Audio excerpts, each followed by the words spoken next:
warahmatullahi wabarakatuh. Waalaikumsalam warahmatullahi wabarakatuh. Bismillahirrahmanirrahim. Alhamdulillahi nahmaduhu wa nasta'inuhu wa nastaghfiruh wa nu'minu bihi wa natawakkalu alaihi wa natubu ilaihi wa na'udzu billahi min syururi anfusina wa min sayyiati a'malina. Man yahdihillahu fala mudilla lahu wa man yudlilhu fala hadiyalah. Asyhadu an la ilaha illallah wahdahu la syarikalah wa asyhadu anna Muhammadan abduhu wa rasuluhu la nabiyya ba'dah. Allahumma salli wa sallim wa barik ala sayyidina wa maulana Muhammadin sahibi syafa'ah wa ala alihi wa ashabihi wa tabi'in wa man tabi'a rusydah. Subhanaka la ilma lana illa ma 'allamtana innaka antal alimul hakim.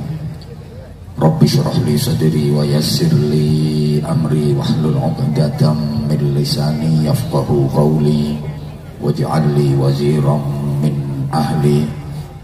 Allahumma nawwir qulubana wa quluba dhurriyyatina wa quluba jama'atina binuril ma'rifah wa ilmil mukasyafah wal basyirah. Ya Fattahu ya Alim, iftah qulubana wa qulubahum futuhal arifin. Amma ba'd. Ulama'ana al-ajilla wa masyayikhana al-a'izza, para alim ulama, bapak-bapak kiai, para ajengan, ibu-ibu nyai, para pengasuh pondok pesantren, pimpinan majelis taklim, majelis zikir, majelis sholawat, para sesepuh, semuanya yang kita taklimi, kita mohon restu, kita mohon doanya. Fadilatul Mukarram wal Mu'azzam, guru kita Kiai Haji Busqami Mukhtar, juga para kiai yang lain, tanpa mengurangi rasa hormat dan takzim, tidak bisa saya sebut namanya satu persatu karena saking banyaknya kiai, ajengan, ulama yang hadir memberkahi majelis kita malam hari ini. Mudah-mudahan beliau-beliau para ulama senantiasa diberikan kekuatan zahiran wa batinan, diberikan kesabaran, keikhlasan, keistiqomahan untuk terus menegakkan akidah Ahlus Sunnah wal Jamaah, ya'la'i kalimatillah allati hiyal uliyah. Amin Allahumma amin. Para pejabat pemerintah dalam semua tingkatan bersama jajarannya, tokoh-tokoh masyarakat, tamu-tamu undangan, semuanya yang kita hormati, pimpinan dari majelis Nurul Habib, Gus Rakil bersama seluruh pengurusnya, selamat dan sukses. Mudah-mudahan majelis ini ke depan makin maslahah, manfaah dan barokah.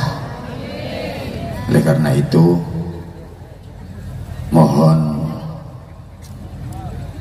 restu, mohon arahan, nasihat dari para ulama, para habaib, para kiai.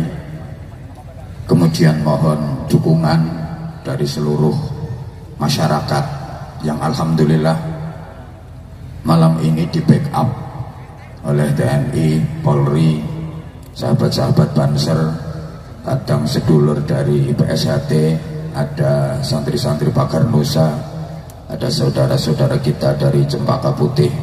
Keren, rajek malam hari ini luar biasa.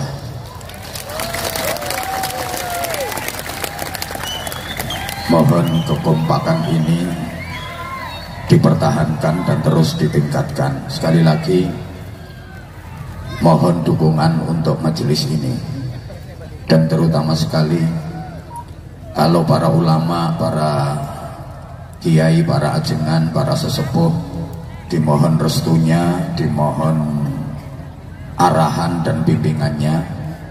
Kemudian seluruh masyarakat dimohon dukungannya, dan yang terutama sekali mohon doanya dari yang dobrok-dobrok di bawah itu. Karena untuk urusan doa itu ternyata yang ampuh, yang mustajabah itu adalah doanya saudara-saudara yang duduk ngelempoh-ngelempoh dan dobrok-dobrok di bawah.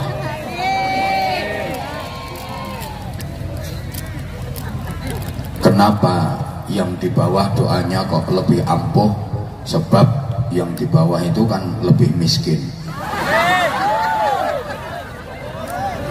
Loh, ini berdasarkan sabda Rasulullah, qiwamud dunya bi arba'ati asya. Jadi tegaknya dunia, urusan apapun itu ditopang dengan 4 perkara.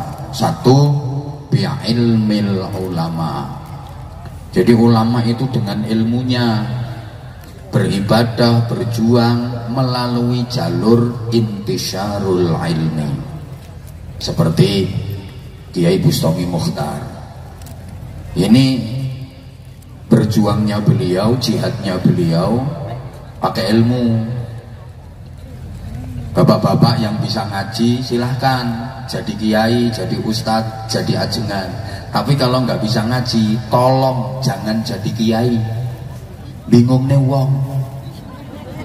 Nah, sampean nggak harus jadi kiai untuk mendapatkan pahala. Mendukung perjuangan kiai sama, mensupport sama.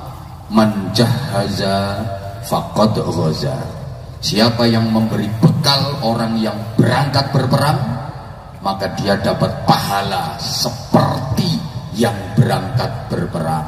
Sapa wonge nyangoni wong sing budal perang, oleh ganjaran padha karo ganjarane sing budal perang. Sapa wonge nyangoni kiai, ya pahalanya sama.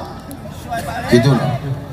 Jadi kalau memang bisa ngaji, silakan jadi kiai, jadi ustadz. Tapi kalau nggak bisa ngaji, tolong jangan membingungkan banyak orang. Gitu loh. Yang suaranya bagus, silahkan azan, jadi vokal sholawat. Tapi kalau suaramu nggak bagus, ya jangan jadi vokal sholawat, jangan azan, ngerusak kuping.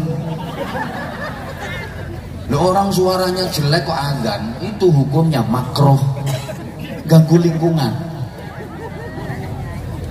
Loh, yang mau datang ya males, manggil jamaah subuh kok Allahu Akbar, Allahu Akbar.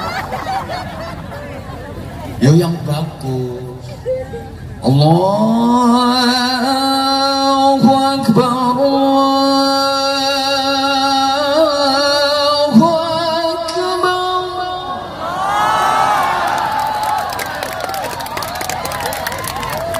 Bukan cuman Gus Rakil yang suaranya bagus, Gus Anja juga bisa.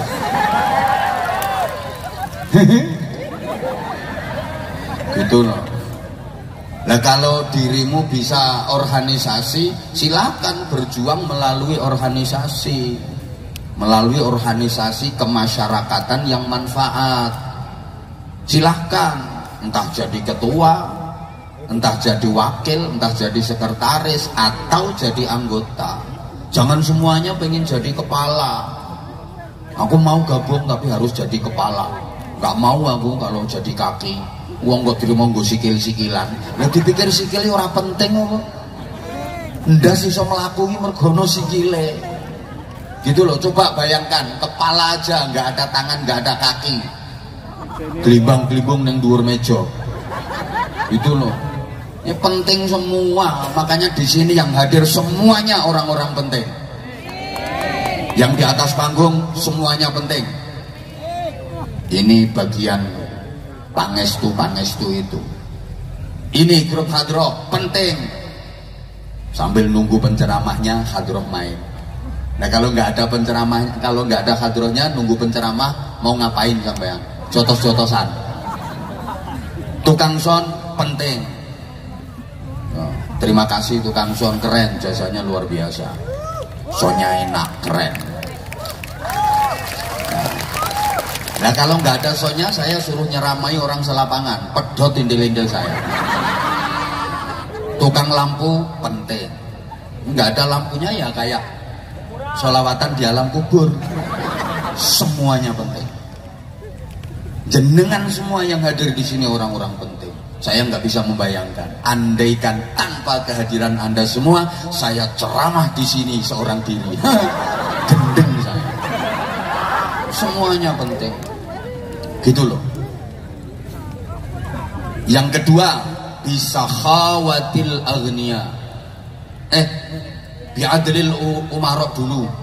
Ya ini masih manusia jadi ada lupanya. Jadi pertama tadi bi'ilmil ulama, yang kedua wa'idlil umara. Jadi pejabat itu ibadahnya berjuangnya dengan keadilan, kebijakan yang berpihak kepada rakyat, terutama rakyat yang dobro-dobro itu.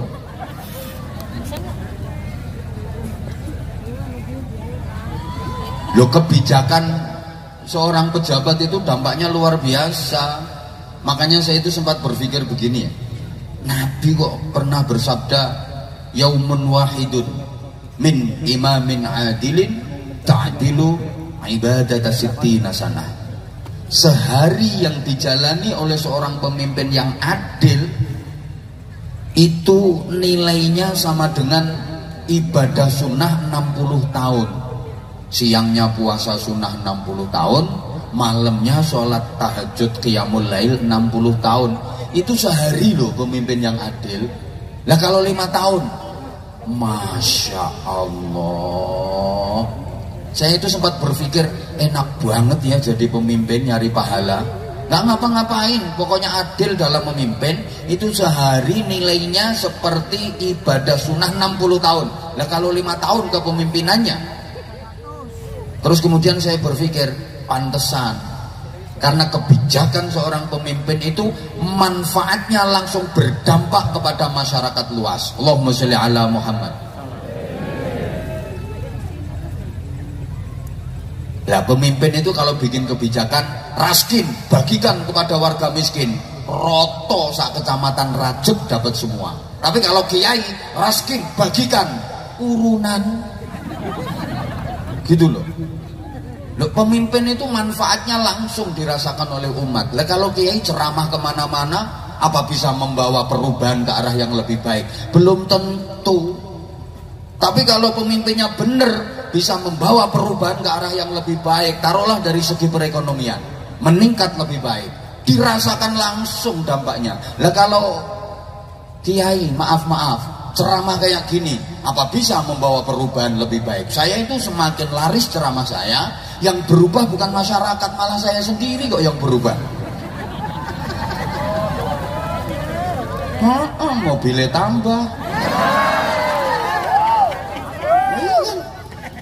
Adapun Anda emang gue pikirin. Kebijakan seorang pemimpin ini dampaknya luar biasa. Masih ingat gak? Dulu pernah diterapkan di pendidikan kita sistem zonasi. Jadi hanya boleh sekolah di sekolahan terdekat yang masuk zona itu. Wah, ini dampaknya dirasakan seluruh Indonesia.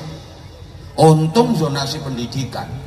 Coba misalnya zonasi perkawinan, hanya boleh menikah dengan tetangga terdekat, padahal tetangganya kebun binatang. Kacau. Ya susah lagi kalau zonasi pengajian, hanya boleh ceramah di lingkungan terdekat. Aku gak payu neng Tangerang. Diterapkan full day school, sekolah sehari penuh, mulai pagi sampai sore. Loh, ini yang kena dampaknya itu guru-guru madrasah diniyah, guru-guru TPQ seluruh Indonesia. Karena jam ngaji Al-Quran untuk anak-anak, jam belajar ngaji di madrasah diniyah rata-rata itu di waktu sore. Lah kalau diterapkan full day school, Anak-anak ngajinya di mana? Gimana ngaji Qur'annya anak-anak kita? Bagaimana belajar fikihnya anak-anak kita? Bagaimana belajar akhlakul karimahnya? Bagaimana belajar akidahnya anak-anak kita? Oke, misalnya ada yang mengatakan nanti ngajinya diajar di sekolahan. Nggak jamin, saya nggak jamin dan nggak ada jaminan kalau guru-guru di sekolah formal itu bisa mengajar Al-Quran, bisa mengajar fikih seperti guru-guru TPQ dan guru-guru madrasah diniyah.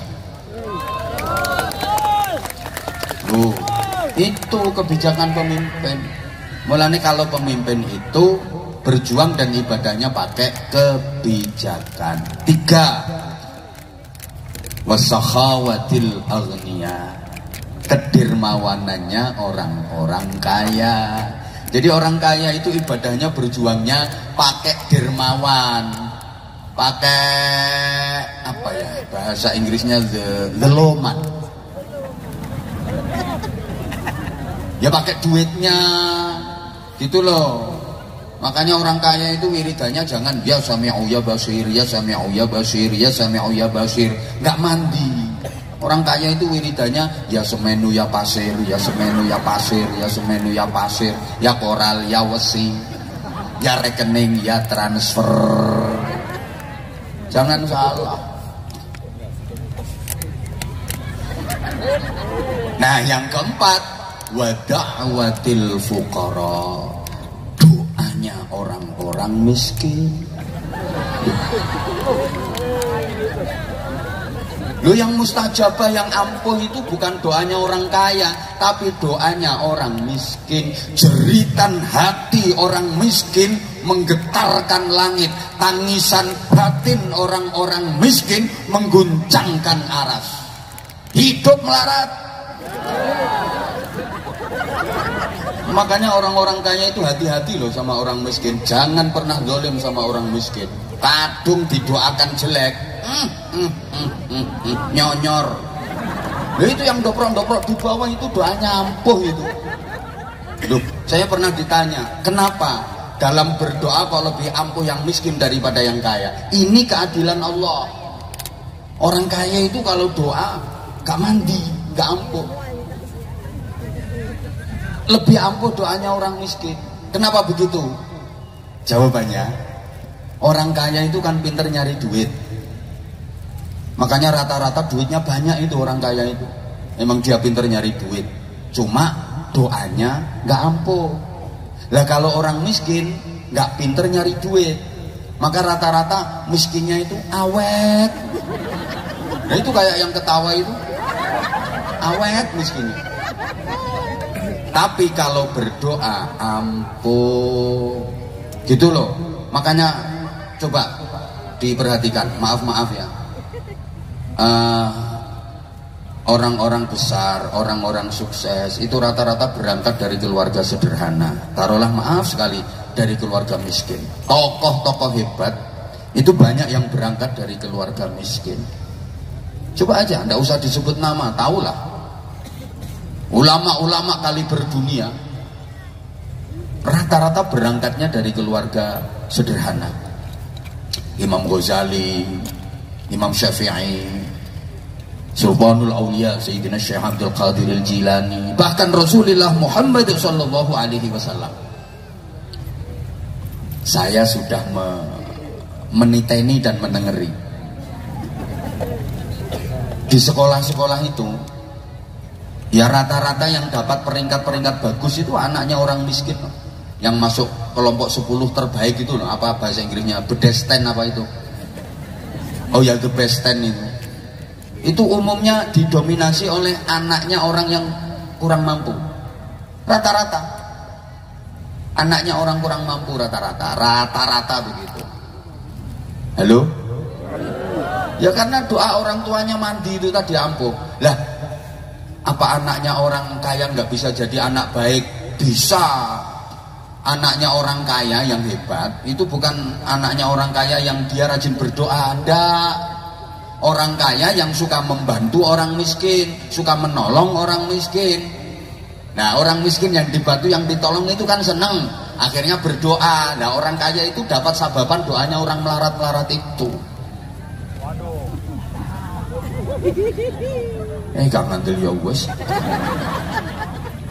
Ya ngandel lah. Lah ada yang ngomong gini, lah kalau memang orang miskin itu doanya ampuh mustajabah, kenapa nggak mau mendoakan dirinya sendiri? Misalnya gitu. Nah maaf ya, orang miskin doanya mustajabah itu kalau mendoakan orang lain gitu.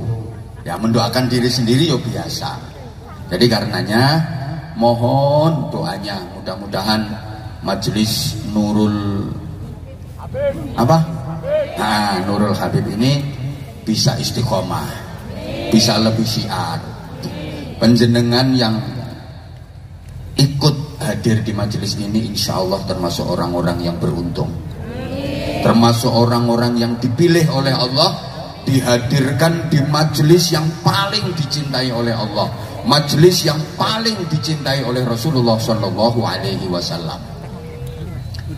Nabi itu bersabda, ad-dunya mal'unatun wa mal'unun ma fiha illa zikrullah wa mawalah wa aliman wa muta'alliman.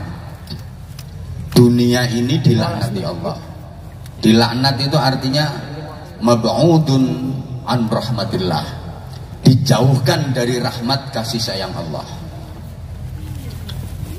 Isinya dunia juga dilaknat Allah, dijauhkan dari rahmat Allah, kecuali dua perkara.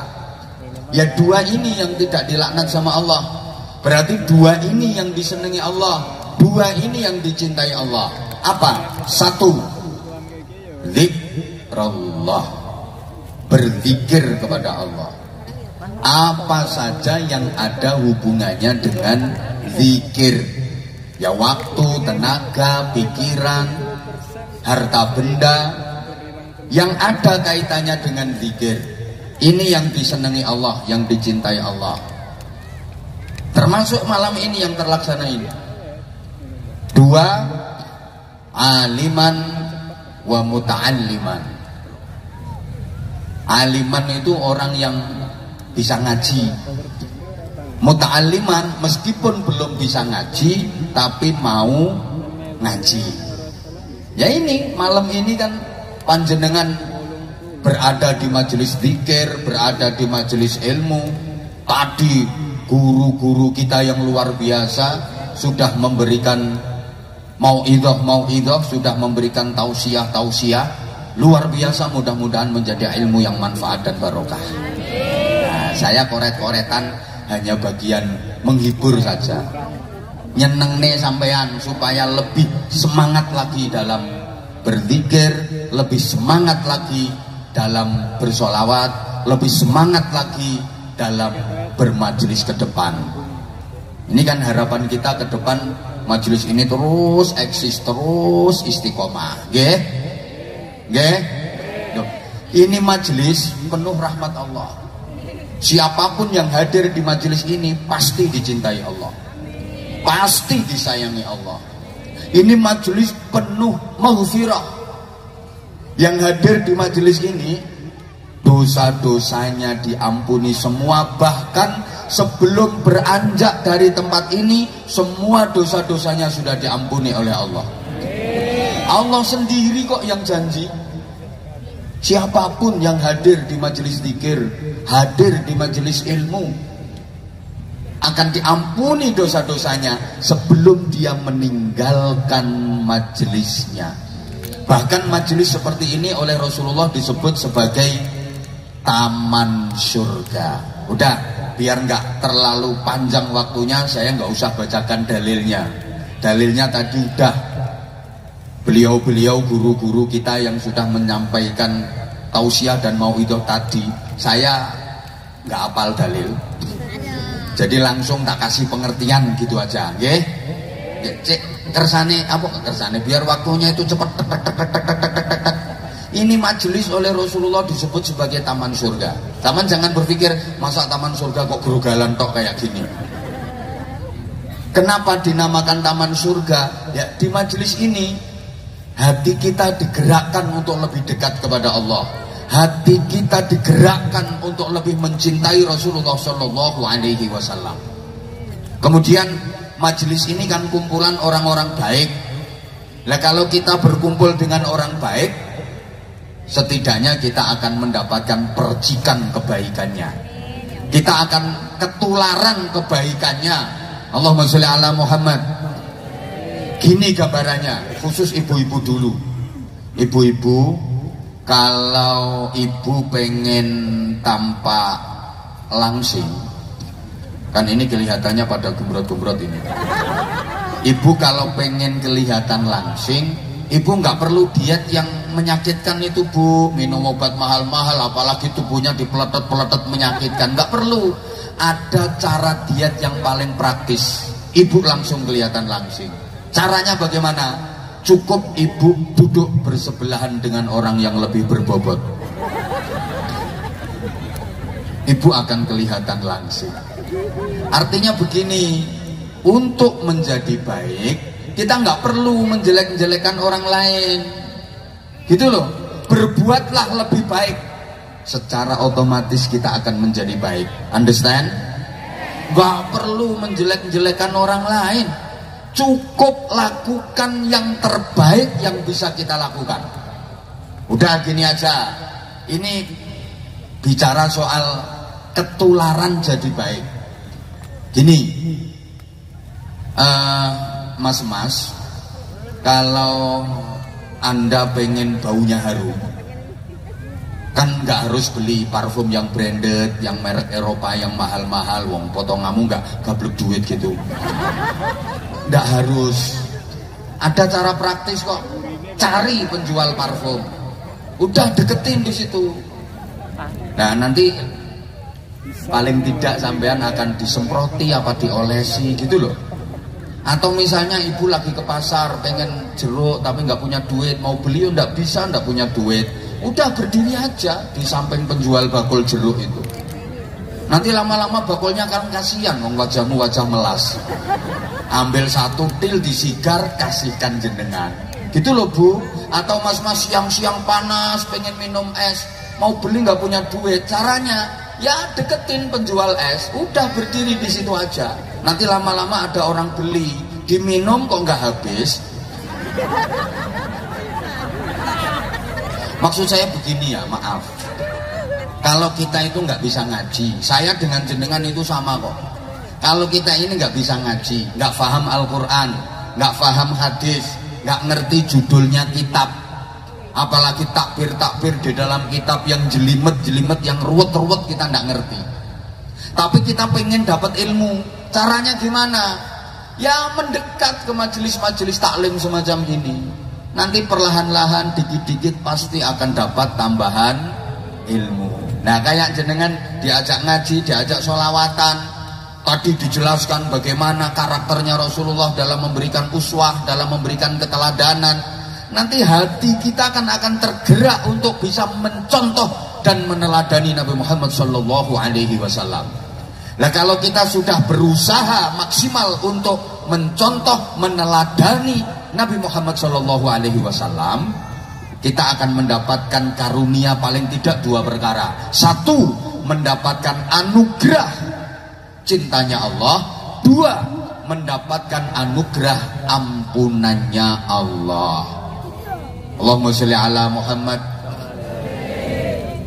Nah, supaya dalam mencontoh Rasulullah itu bisa optimal, bisa maksimal, harus dilandasi dengan cinta. Itu makanya melalui majelis ini ditanamkan kecintaan kuat penjenengan kepada Nabi Muhammad Sallallahu Alaihi Wasallam. Kan cinta itu bisa merubah segalanya, betul? Karena cinta yang jauh terasa dekat. Saya itu jauh dari Bojonegoro, Jawa Timur sampai ke Rajuk sini, tapi terasa dekat karena aku kan cinta kamu. Karena cinta yang sulit jadi mudah. Karena cinta yang berat terasa ringan. Gitu loh. Loh ini penting, wong hidup kita ini mau kemana arahnya tergantung cinta kita itu dalam hal apa kok. Boh. Hidup ini kalau nggak ada cinta hampa, saudara. Hidup tanpa cinta bagai taman tak berbunga. Hai, begitulah kata para pujangga. Rawahu Roma Irama. Kan? Hidup tanpa cinta bagai sayur tanpa garam. Hidup tanpa cinta bagai langit tanpa bintang. Hidup tanpa cinta bagai laut tanpa ombak. Hidup tanpa cinta bagai bantal tanpa iler. Bagai hidung tanpa upil. Gini ya, maaf ya, ini saya guyon tapi serius. Cinta itu pula yang diminta oleh Nabiullah Adam alaihi salam ketika beliau dikeluarkan dari surga. Loh, Nabi Adam itu ketika dikeluarkan dari surga, beliau nggak minta untuk dikembalikan ke surga lagi. Enggak. Yang diminta apa? Satu, ampunannya Allah. Dua, cintanya Allah. Dua hal itu yang diminta oleh Nabi Adam. Rabbana zalamna anfusana wa illam taghfir lana wa tarhamna lanakunanna minal khasirin. Coba, ini apa yang diminta oleh Nabi Adam? Wa illam taghfir lana wa tarhamna. Jika engkau tidak mengampuni semua kesalahanku ya Allah, jika engkau tidak memberikan kasih sayangmu kepadaku ya Allah. Dua hal itu. Loh, nabi-nabi itu kalau ke Allah yang diminta itu ya ampunan, ampunan, ampunan, dan ampunan. Bagaimana Nabiullah Ibrahim alaihi salam, Rabbana firli wali walidayya walil mu'minina yawma yaqumul hisab. Mengakui zalim dan zalim. Bagaimana Nabi Yunus 40 hari 40 malam berada di dalam perut ikan. La ilaha illa anta subhanaka inni kuntu minal zalimin. Sampai Rasulullah Muhammad sallallahu alaihi wasallam itu sama sekali nggak ada salah, apalagi dosa, nggak ada sama sekali. Itu kalau beristighfar kepada Allah tiap hari nggak pernah kurang dari 100 kali. Coba kita, salahnya sambrek, tapi diajak istighfar itu doeh-doeh. Habis sholat itu baca istighfar 3 kali sambil angop. Diajak zikir, diajak istighfar baru 15 menit ngantuk. Tapi kalau maaf ngomeli suami itu betah setengah jam. Ada apa enggak? Ada apa enggak? Ada. Ini orangnya sekarang pakai jilbab warna coklat kok. Itu orangnya ketawa-ketawa itu. Bajunya hitam.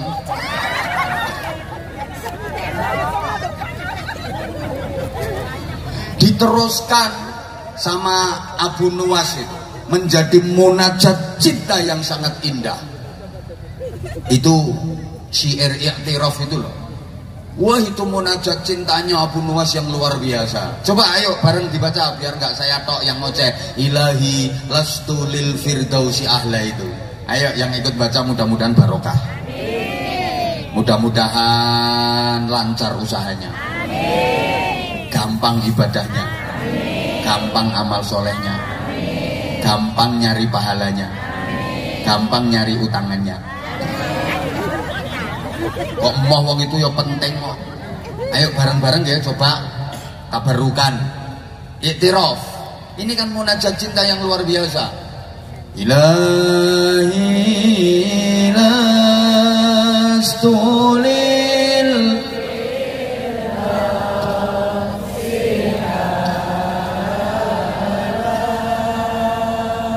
wala aqwa.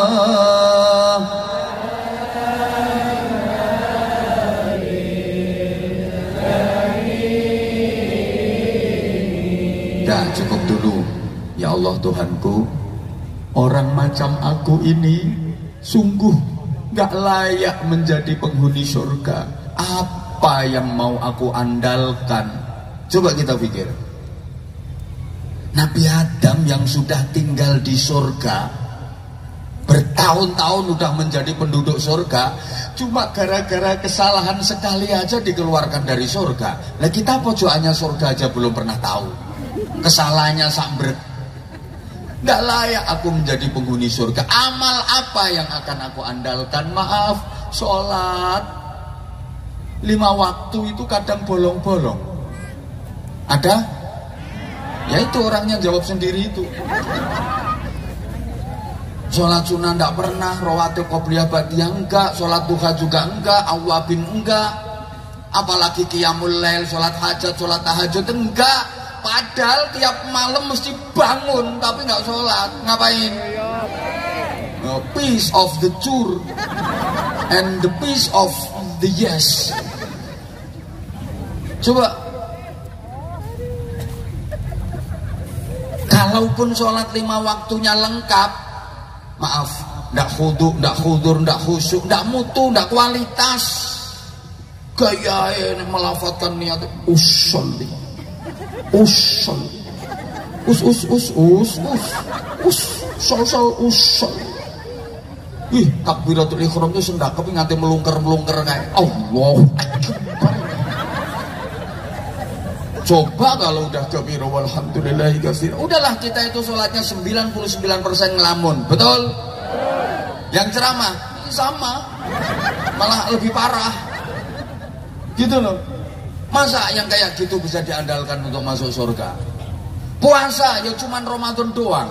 Aku ngomong doang ya gitu. Ya tok.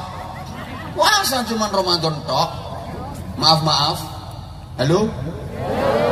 Itu pun ya Allah nggak mutu, nggak kualitas lah puasa kita. Puasa hanya sekedar nggak makan, nggak minum, nggak hubungan intim suami istri itu aja. Mata nggak puasa, telinga nggak puasa, lesan kita nggak puasa, tangan nggak puasa.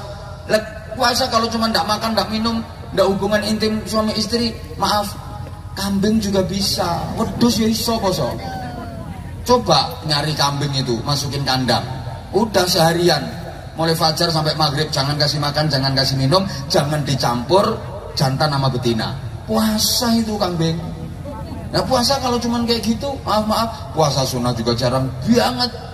Itu rawat di Idul Hijjah itu ada tarwiyah Arafah juga ndak puasa, Tasu'a Asyura juga ndak puasa, Ayyamul Bid juga ndak puasa, hari-hari putih itu loh. Tanggal Qamariyah 13, 14, 15 itu disunahkan puasa. Nggak puasa pula, padahal orangnya katanya bisa ngaji, tapi nggak puasa. Ada apa enggak? Orangnya datang. Perempuan apa laki? Di bawah apa di panggung? Orangnya pakai celana apa sarung? Bajunya lengan pendek apa panjang? Pecinya warna putih apa hitam? Orangnya duduk apa berdiri? Yang mana? Oh ya, makasih. Senin Kemis juga enggak. Coba tuh. Ya setidaknya dibantulah puasa Senin Kemis. Gitu loh. Jadi tiap hari Senin ya usahakan nyenen, tiap hari Kemis usahakan. Gitu. Apa coba? Sedekah. Sedekah yang mana yang kita andalkan untuk menjadi penghuni surga itu? Mana coba? Rata-rata yang disedekahkan itu yang lungset itu. Betul? Kadang ada pengamen di rumahnya baru bunyiin gitar, greng prei, malah rumahnya ditulisi tidak menerima sumbangan dalam bentuk apapun. Ada apa enggak? Nah itu orang bakhil diumumkan seluruh negara itu. Allah ya Karim. Terus amal yang mana? Jadi nggak pantas lah, nggak layak lah, kayaknya nggak layak. Wala aqwa ala naril jahim. Tapi andaikan aku harus disiksa di neraka jahim, sungguh aku nggak kuat. Mendengar cerita saja, api neraka itu panasnya 70.000 kali lipat panasnya api dunia. Lewang kenyanya rokok wis jinjak. Nggak kuat. Nah terus gimana ini? Nah maka solusinya gimana? Halo? Fahabni taubatan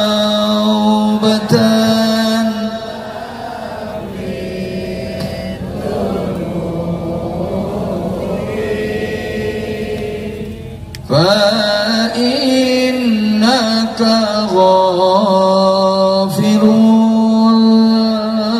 bil. Maka ya Allah Tuhanku, karuniakan kepadaku kemauan dan kemampuan untuk bertaubat atas kesalahan dan dosa-dosaku. Ampuni semua dosa-dosaku ya Allah ya, karena sebanyak apapun dosa kalau diampuni Allah kan hilang. Segede apapun kesalahan, sebanyak apapun dosa, kalau mendapatkan rahmat dan ampunan Allah dihapus semua. Sekecil apapun kebaikan, nah, kalau itu diridhoi Allah, boleh jadi kebaikan kecil ini yang akan menuntun kita menuju surga Allah. Maka jangan pernah meremehkan amal yang kecil loh. Walaupun hanya sekedar ketemu tetangga, ketemu saudara berwajah cerah dengan senyum indah, lo itu menghapus dosa. Wa min mujibatil maghfirah layyinal kalam wa taliqal wajhi, termasuk penyebab diampuninya dosa omonganmu yang enak, wajahmu yang cerah. Ketemu tetangga, "Mbak, mau kemana?" Sambil senyum, "Mampir, Mbak." Lah kok orangnya mampir beneran, ya pusing dah semua. Ya tapi ini ternyata bukan hanya basa-basi, bukan hanya kata orang Jawa abang-abangi lambe. Ini memang perintah gitu loh, jangan diremehkan. Ketemu suami senyum, nah itu pahalanya kayak ibadah haji. Nah, enak tau tinggal menjedetkan lambe. Ya, hihi, kaji. Gue ketemu lagi, ya, hihi. Lo sehari meringis 5 kali, ya kaji 5 kali. Lo saya pernah ngomong kayak gini tuh dibantah. Masa senyum di depan suami kok pahalanya haji? Lo jangan masa. Itu kelihatannya gampang, hanya menjedetkan lambe, tapi prakteknya sulit. Coba ibu-ibu kalau di depan suami lebih banyak senyum apa lebih sering cemberut?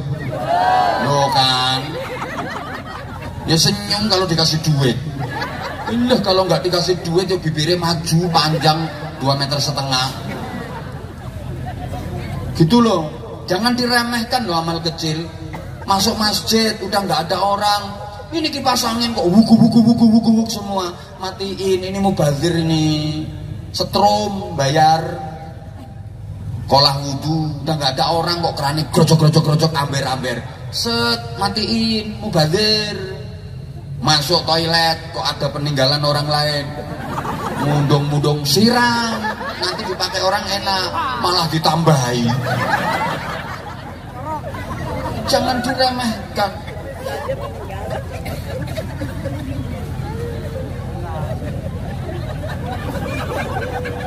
Hanya Engkau yang mengampuni semua dosa ya Allah. Sebanyak apapun kesalahan dan dosa-dosaku, ampunanmu jauh lebih dahsyat. Nah ini lek diteruskan syairnya kan, wa umrina qisun. Astagfirullah. Oh enggak hafal. Podo. Wa umri naqisun fi kulli yaumi wa dhanbi zaidun kaifa ihtimali. Tu wa umri naqisun fi kulli yaumin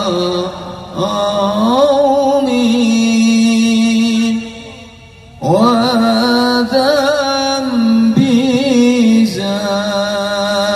idun kaifa timani.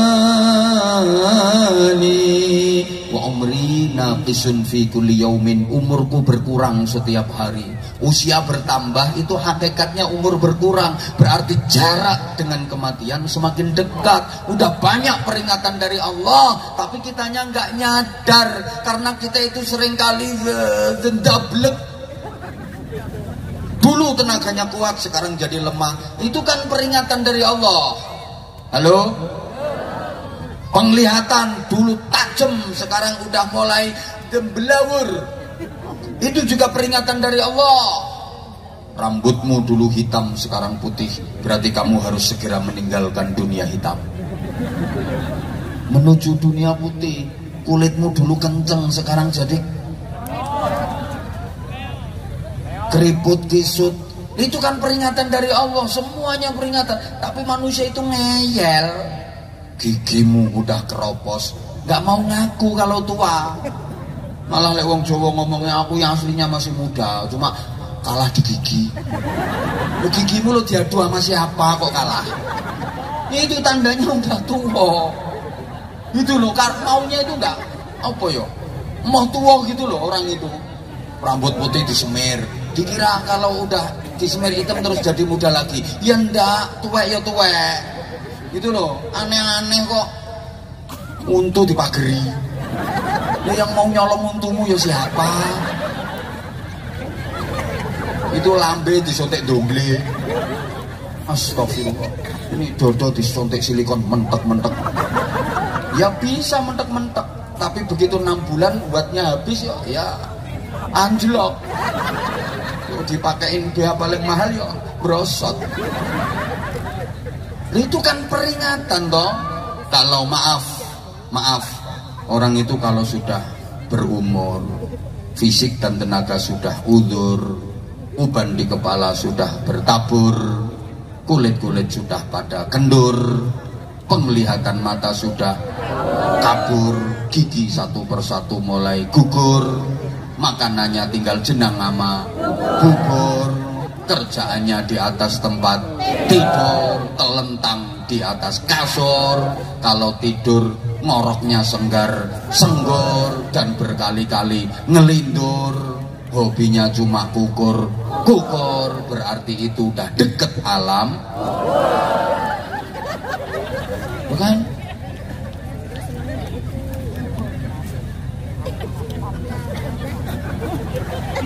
Sementara dosa setiap saat bertambah. Lu jangan dipikir di majelis kayak gini nggak ada dosa. Ada loh. Dikira nunggu mulai habis isya sampai sekarang ini terus nggak ada dosa. Ada. Itu ngomongin saya. Ada itu. Ada. Itu 2 orang itu sama gemuknya itu. Lu kita ini lu nggak ngapa-ngapain lu kadang-kadang bisa jadi dosa seudon sama orang. Betul? Betul? Makanya saya itu sering kali gini Bapak Ibu, maaf banget. Saya itu kadang sempat berpikir udah pengen pensiun. Selamat dan sukses, mudah-mudahan. Tidak kuat saya. Lu bener. Andaikan penceramah itu dapat dana pensiunan, demi Allah saya milih pensiun. Tapi ada dana pensiunan loh ya. Nah karena nggak ada dana pensiunan ya nggak jadi pensiun saya. Orang kemarin ada corona 2 tahun lebih dikit pensiun, sepi. Kadang saya suka nggak kuatnya gimana? Gini loh, saya datang, semua orang memberikan penghormatan. Kenapa? Dianggap saya orang baik, dianggap saya orang mulia. Lah yang lain jamaahnya bungkuk-bungkuk. Iya Pak Ustadz, Pak Ustadz, selamat datang. Loh itu akhlaknya orang soleh loh itu. Yang bungkuk-bungkuk dengan sikap tawaduk, merasa hina, merasa rendah, merasa lebih jelek. Itu akhlaknya orang soleh itu. Sementara saya misalnya kok bangga, Abah Anda, saya merasa lebih baik. Itu akhlaknya Abu Jahal. Masa Abu Jahal kok ngasih ceramah orang soleh? Mau sampean di ceramahnya Abu Jahal? Mau gak? Ayo terus no sampean Gus sampean sing soleh. Gitu loh. Masya Allah. Jadi dosa kita itu kadang-kadang astagfirullahaladzim, setiap tingkah kita itu bisa mengundang dosa. Apa yang kita harapkan kalau bukan cinta Allah, kasih sayangnya Gusti Allah. Maka saya hanya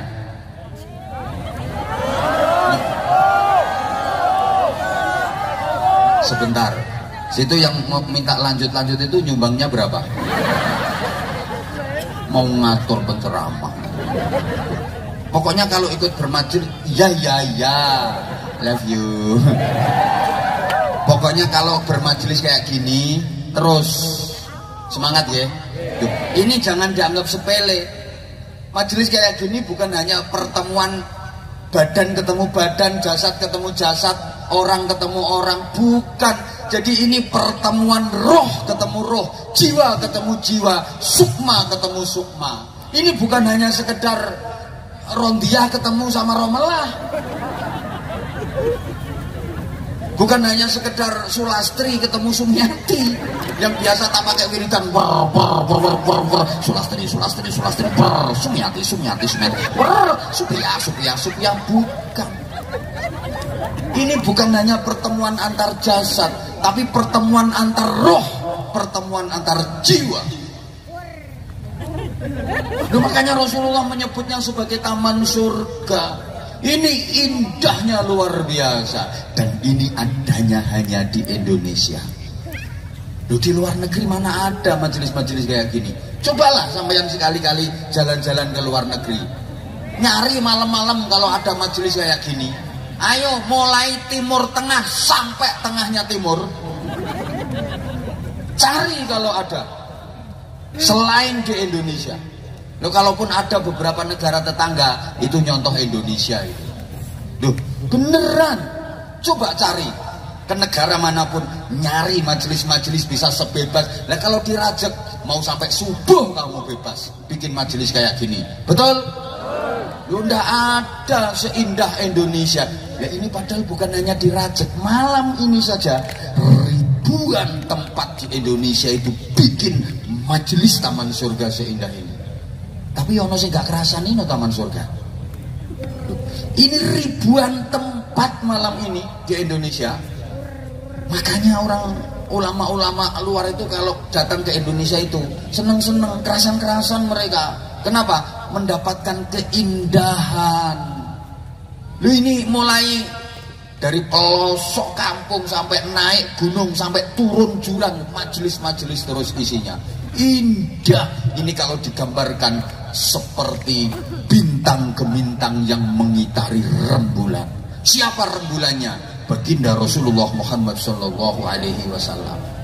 Nah, sampean ini bintang gemintang, tapi kok buret-buret ya?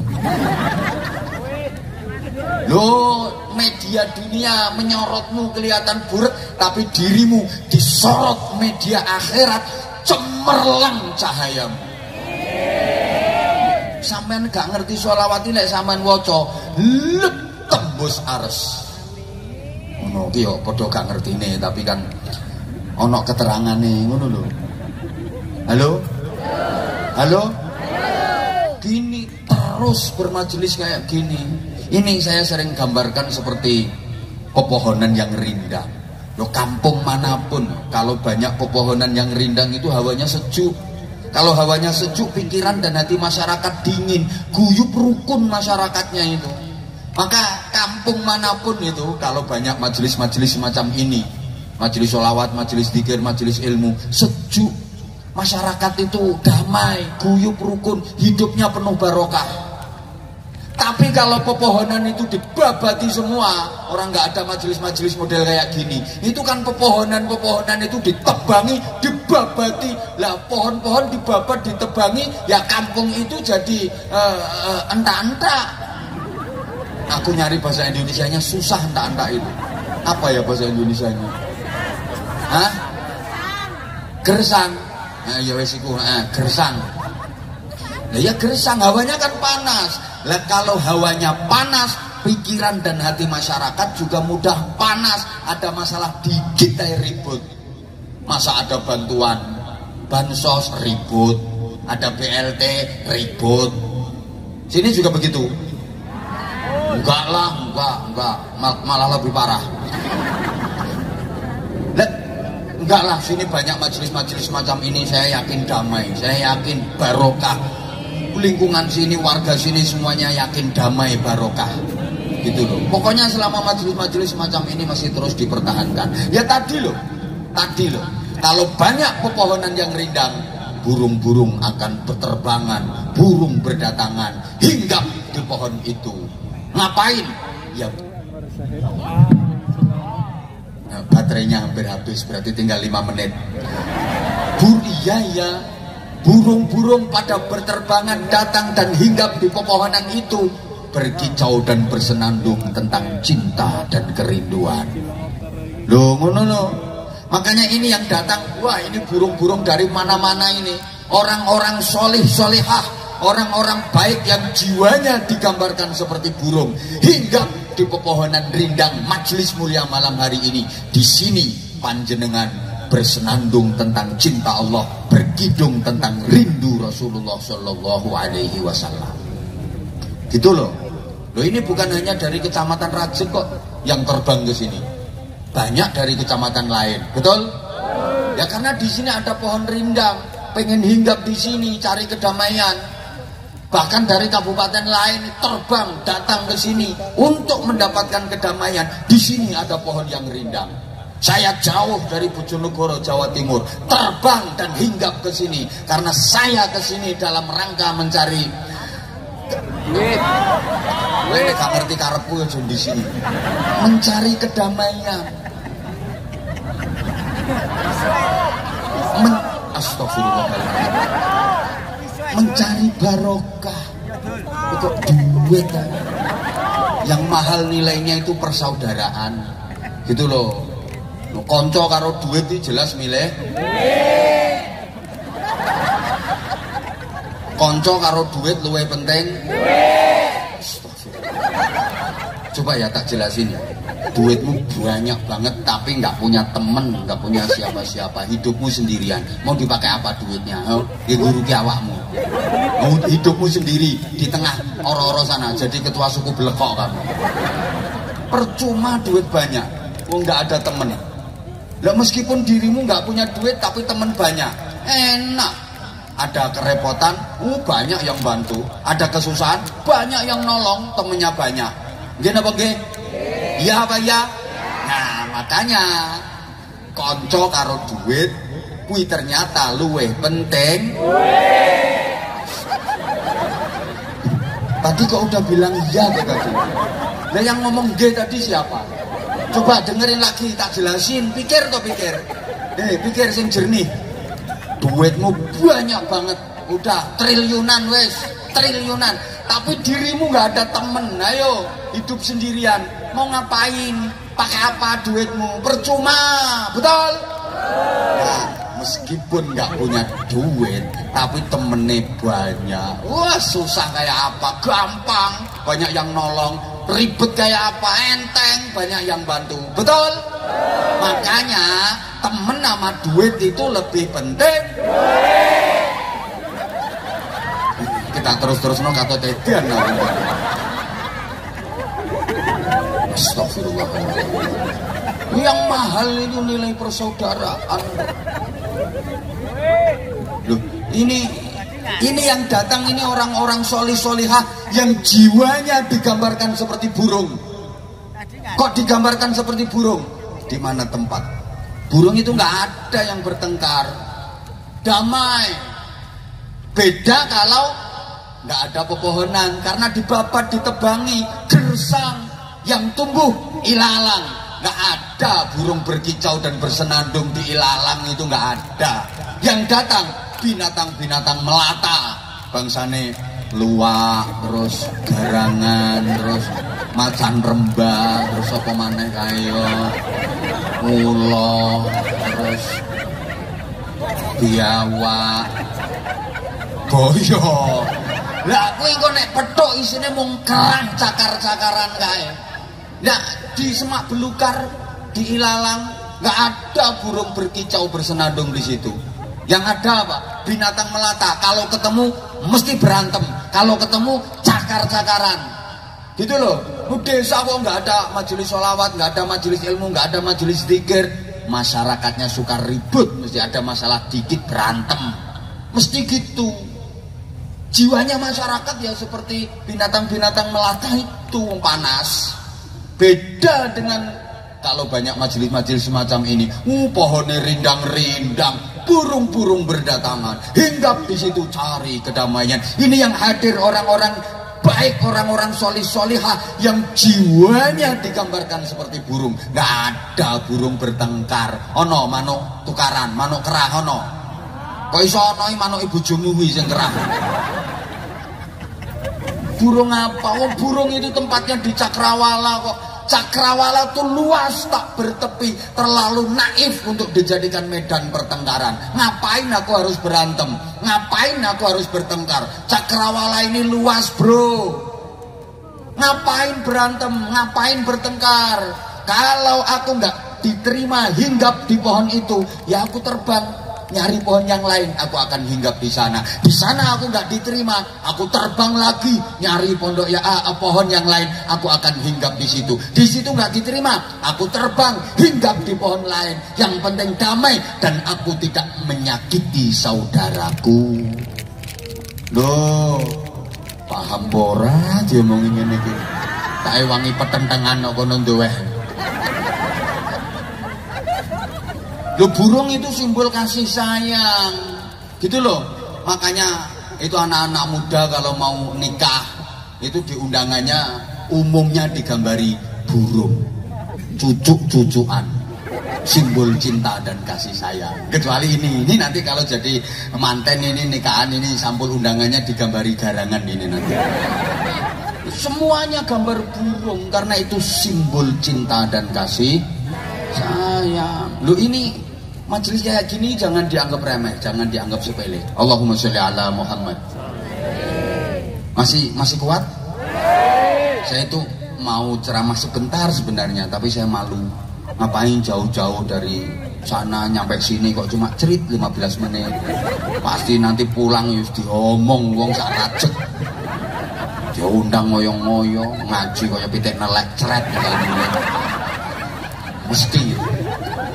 mesti digermengi seperti itu. Padahal maaf ya, ini saya boleh cerita ya. Ya, yang mau pulang enggak apa-apa kok pulang, tapi ada yang di sini loh untuk teman saya. Kalau pulang semuanya saya apa bedanya dengan orang gila? Boleh cerita ya. Betapa saya datang ke sini ini penuh perjuangan. Saestu, sungguh ya. Maaf banget. Dibilang riak ya terserah lah, pokoknya saya cerita. Ini ceritanya kan gini. Kemarin itu tak pikir jadwal di sini itu nggak ada orang yang bagian penjadwalan saya itu nggak ngomong itu udah waktu deket. Loh, ada jadwal di Jakarta. Apa?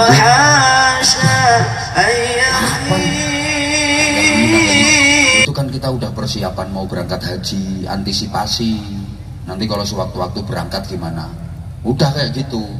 Ternyata jadinya deal. Ngapain orang di sana itu banyak ulama mengundang orang ceketer kayak saya. Nah, tahu-tahu yang mengundang Gus Ragil. Oh, yombo. Iki kan yo ngene-ngene kan yo rondo bolo. Oh, Gus Ragil. Akhirnya ya udahlah, nggak apa-apa kalau ada waktunya. Tuh. Nah, kemarin malam itu saya masih di Sragen sama Ngawi. Yang di Sragen itu sebenarnya bareng sama Habib Syekh, tapi karena beliau masih dirawat di rumah sakit, alhamdulillah siang tadi beliau udah keluar dari rumah sakit, udah sehat, doanya panjenengan semua. Tadi malam bareng sama putranya beliau sama Habib Umar bin Syekh. Terus malamnya di Ngawi, sampai rumah udah subuh. Terus saya kemas-kemas, terus pamitan sama anak-anak karena insya Allah mohon doanya sekaligus mohon doanya panjenengan besok malam berangkat haji. Itu makanya sekalian kemas-kemas, nggak istirahat nggak apa, pamitan sama anak-anak pondok ke bandara karena di jadwal itu terbangnya jam 12, saya jam 11 sudah nyampe bandara. Ternyata delay sampai jam 2:30 sore. Keluntrung kaya wong bambung no bandara. Nah, begitu nyampe sini dah langsung ke tempat transit istirahat. Itu udah maghrib. Mandi, sholat isya, maghrib isya, berangkat ke sana tadi. Citra, pokoknya sana lah pokoknya tadi. Sana langsung naik Ramah nyampe sini, langsung berangkat lagi ke sini. Dulu aku ki yo nyelak-nyelak no.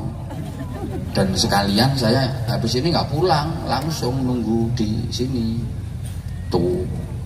Ya wes ngono tok ceritanya. Lah aku kan ngomong mau cerita. Ya wes ngono tok itu ceritanya.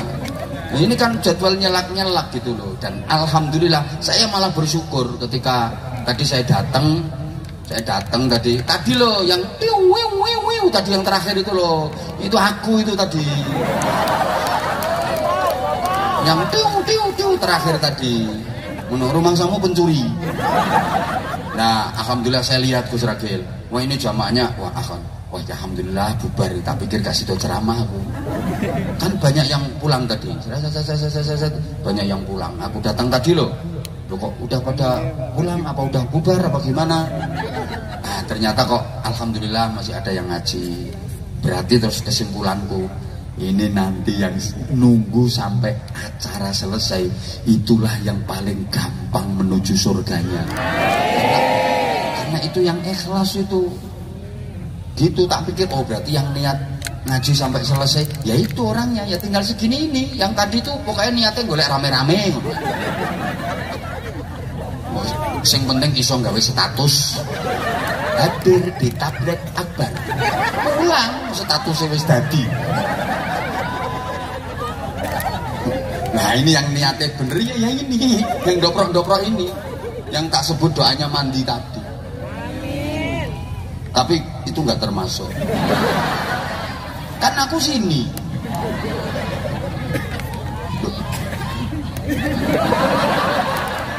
Tak uncalne no sawah. Loh ini jangan dianggap sepele loh, hikmahnya luar biasa. Kita di majelis seperti ini dididik untuk mempunyai sifat tawadhu. Tawadhu itu rendah hati, bukan rendah diri. Kalau rendah diri tidak boleh. Rendah hati. Apa hubungannya majelis semacam ini dengan sifat rendah hati? Apa hubungannya majelis semacam ini dengan sifat tawadhu? Tak kasih tahu. Makanya saya untuk ibu-ibu ya, saya kalau ada temenmu, tetanggamu yang nggak mau ikut majelis kayak gini, aku kirim salam. Tolong sampaikan Bu ya. Besok langsung sampaikan, Mbak dapat salam. Dari siapa? Abah Anza. Nggak kenal. Masih nggak kenal, pokoknya tak sampaikan. Wong ini pesen. Apa salamnya? Suruh ikut majelisan. Kenapa? Loh, perempuan kok cuman di rumah, utak-utak, kamar mandi, dapur, masuk kamar. Kamar mandi, dapur, masuk kamar tidur. Utak-utak di rumah. Apalagi kalau udah mandi, kowosoan. Masya Allah, tutul. Ya kosokan nganggo gerindo. Terus masuk kamar, diri di depan kaca, tutul jendat.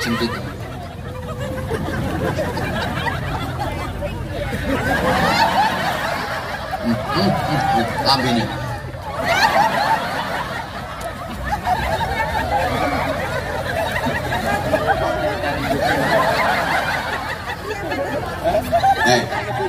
Maaf. Ya kalau perempuan model kayak gitu, nggak pernah kumpul-kumpul, nggak pernah ikut kumpul-kumpul majelis kayak gini, di rumah, utak-utak kubak-kubak depan cermin, mesti dadine kemayu, rumangsane koyo ayu dhewe. Soalnya orang ono saingane, gitu loh. Coba kalau udah mau kumpul-kumpul kayak gini, ternyata kecantikanmu di rumah tadi tamat riwayat. Udah sekarang aja coba toleh kanan toleh kiri, coba toleh kanan toleh kiri, nanti pasti dirimu akan iya ayu wong kaya, ayu. Akhirnya dirimu ora kemayu. Nek ning omahe dadine nek gelem kumpul-kumpul, kamu sadar di atas kecantikanmu masih ada yang lebih cantik lagi. Understand? Lu wong sugih orang kaya, maaf, wong sugih ora gelem kumpul-kumpul, ngutek sak lingkungan, mesti dadine semuge, kaya-kaya sugih-sugiya. Lah uripe meng ngutek nang kono sak lingkungan, pancen dia yang paling kaya. Sepertinya tetangganya itu kepalanya mau dibeli semua. Lho uripe mengutak-utak kubek-kubek di situ. Coba keluar, perhatikan itu miliarder, triliuner, konglomerat itu. Kekayaanmu tamat riwayate. Ternyata masih ada yang jauh lebih kaya daripada dirimu. Menggerak. Tibake aku sik gak ono apa-apane mbek wong kae. Akhire ora semugih, ora Paham? Loh, maaf. Wong pinter lho nek gak gelem kumpul-kumpul. Dadine ya kaya pinter-pinter dhewe. Lah hidupnya cuma ngutek di situ. Nanti ada acara dia yang doa. Tahlilan dia yang mimpin, manakiban dia yang mimpin, khotbah juga dia, ngimami juga dia. Ya kayak pinter-pinter dhewe. Coba kalau udah kumpul-kumpul kayak gini, tamat riwayatnya. Di atas kepinteranmu masih ada yang lebih pinter. Wa fawqa kulli dzi ilmin alim. Di atas orang yang berilmu masih ada yang lebih berilmu lagi. Lo jujur mawon, kula niki lah kayak iso ngaji to kula niki. Saya ini nggak bisa ngaji. Kalau kumpul sama kiai-kiai seperti ini, masya Allah, saya itu rasanya koyok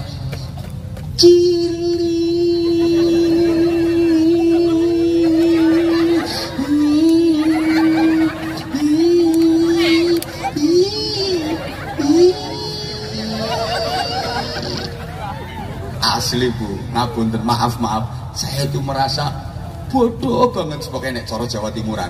Nek tepak kumpul karo kiai-kiai ngene iki lho. Aku ki rumangsa goblok blok.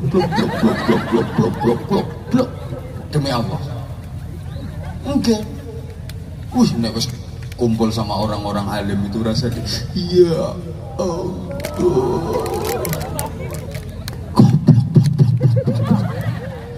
Coba banter-banter. Oke. Halo? Nah ini kita setidaknya diajari tawadhu, rendah hati. Gitu loh. Apa sih yang kita punya? Semuanya hanya titipan. Semuanya milik Gusti Allah. Makanya kalau sampean ngaji nahwu itu sering saya sampaikan, huruf Arab yang menjadi simbol tawadhu itu huruf wawu. Perhatikan, wawu itu hurufnya kan melungker terus hadap ke bawah. Lingkluk nggak ada, wawu kok ndangak, wawu kurang ajar. Huruf wawu itu semuanya mesti merunduk gitu. Melungker dan menunduk. Huruf wawu itu, huruf hijaiyah wawu menunduk gini. Mesti melungker menunduk. Ini sifat tawadhu, simbol tawadhu. Nah, wawu itu menjadi alamat i'rab rafa gitu. Rafa itu artinya ketinggian derajat. Niki man tawadhu'a lillahi rafa'ahullah. Siapa yang tawadhu rendah hati karena Allah, justru dia yang akan diangkat derajatnya oleh Allah Subhanahu wa taala. Dan sebaliknya, orang yang takabur, merasa lebih hebat, akan direndahkan derajatnya oleh Allah Subhanahu wa taala. Kayak wawu itu kan menjadi alamat i'rab rafa. Alamat dari ketinggian derajat itu harus tawadhu. Kalau pengen diangkat derajatnya oleh Allah, harus tawadhu, harus rendah hati. Nah, menjadi alamat i'rab rafa di dua tempat. Satu, jamak mudzakkar salim. Dua, asma sittah. Lek ngajimu sik ndek yo asma khamsah. Abuka, akhuka, hamuka, hanuka, fuka, dzumalin. Jamak mudzakkar salim. Jamak itu kumpul-kumpul. Mudzakkar kumpul dengan siapa? Orang yang disebut-sebut kebaikannya. Salim, yang selamat hatinya dari kotoran-kotoran batiniah. Selamat dari hasud, sombong, riya, ujub, sum'ah dan sebagainya. Jamak mudzakkar salim. Kumpul dengan orang-orang yang disebut-sebut kebaikannya. Seperti di awal tadi sudah saya sampaikan, yang hatinya bersih. Yang kedua, abuka, bapakmu, akhuka, saudaramu. Ini artinya nyambung seduluran, silatur rahim. Dah jam 12:30. Ya udah, ngomong ngaji udah lewat 12:30 kok terus ya. Insya Allah nanti kapan-kapan kalau diundang lagi. Ya mohon maaf sekali lagi terutama kepada para masyayikh, para ulama, para ajengan, para kiai, para ustadz. Ceramah saya bukan konsumsi panjenengan. Saya mulai pertama memang sengaja komunikasi dan ceramah saya itu sasarannya saudara-saudara saya yang dobro-dobro itu. Saya insya Allah nanti kita kumpul bareng dengan yang dobro-dobro itu. Tentu karena keterbatasan pengetahuan dan kebodohan saya, di sana sini banyak kekurangan, banyak kekhilafan, banyak kesalahan. Saya yang sangat dhaif dengan segala keterbatasan, mohon maaf yang sebesar-besarnya.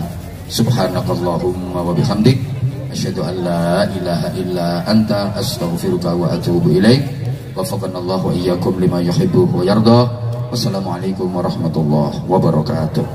Waalaikumsalam warahmatullahi wabarakatuh.